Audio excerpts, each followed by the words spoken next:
సాహసి scheme చాలా important. So, బేసిక్‌గా unidentified, unallocated మనకి టూరిస్ట్ డెస్టినేషన్స్ ఏవైతే ఉంటాయో, ఇప్పుడు తాజ్‌మహల్ ఉంది అందరికీ తెలుసు. అదేవిధంగా తెలంగాణలో రామప్ప కొద్దిమందికే తెలుసు. ఇలాంటి అన్‌ఐడెంటిఫైడ్ ఏవైతే టూరిస్ట్ డెస్టినేషన్స్ ఉంటాయో వాటిని గుర్తించి వాటి బేసిక్‌గా డెవలప్‌మెంట్ చేయడము, టూరిస్ట్‌ని ప్రమోట్ చేయడం కోసం అని చెప్పేసి ఈ సాహసి స్కీమ్‌ని తీసుకురావడం జరిగింది. So, Sahasi initiative for promotion of lesser known destinations ఏవైతే ఉంటాయో అవి ప్రముఖంగా మంచి ప్లేసెసే. Tourist destination ప్లేసెసే. కాకపోతే చాలా తక్కువ ప్రాముఖ్యతతో కూడుకున్నటువంటివన్నమాట. సో, మనకి ఇక్కడ తెలంగాణలో వచ్చేసి రామగిరి ఖిల్లా ఏ విధంగా అయితే ఉందో అది టూరిస్ట్ డెస్టినేషన్. కానీ చాలామంది టూరిస్టులకు తెలవదు.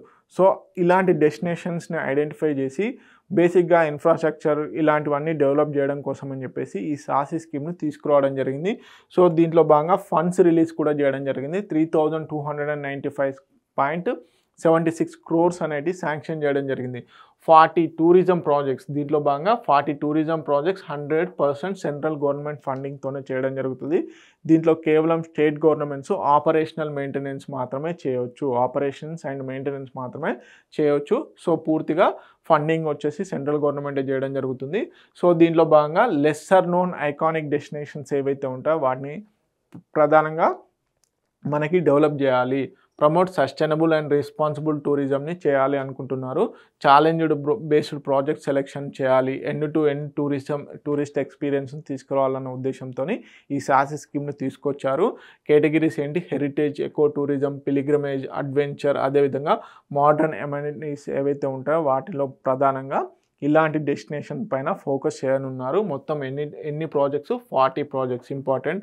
Okay. Enhanced tourist experience and global appeal. So, ప్రధానంగా సాహసి స్కీమ్ దేనికి సంబంధించిందంటే లెస్సర్ ఇంపార్టెంట్ ఉన్నటువంటి లెస్సర్ నోన్ ఐకానిక్ డెస్టినేషన్స్ ఏవైతే ఉంటాయో అక్కడ టూరిస్టులని పెంచాలి అన్న ఉద్దేశంతోని ఈ సాహసి స్కీమ్‌ని తీసుకొచ్చారు. ఇది పూర్తిగా సెంట్రల్ ఫండింగ్‌తో నడిచినటువంటిది. కేంద్ర ప్రభుత్వమే పూర్తిగా ఫండింగ్ ఇవ్వడం జరుగుతుంది.